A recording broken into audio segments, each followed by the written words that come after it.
రంగు సిరగట్టి ఊళ్ళోకి వచ్చనమ్మా చాలారి పూలు పెట్టి జాతరులు తెచ్చనమ్మా తంగేడు పూలు పెట్టి కంకాణ దూకేనమ్మా ముక్కు ముక్కెర పెట్టి ముల్లోకాల నెలనమ్మా ముందార చూడంగా మున్నూరు కన్నులమ్మా వెనకాల చూడంగా ఏనూరు కన్నులమ్మా సాధు శిస్తులంతా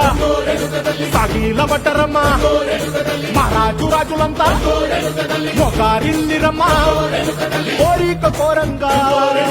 రంగులు పూసినాము ఆశలు తీరంగా వేషాలు వేసినాము నీకన్నా పెద్ద దిక్కులో కాన ఎక్కడుంది నైవేద్యం పెట్టంగా మా కాడ ఏమిటుంది మనలన్నీ అలకించి మరమీయవే తల్లి కన్న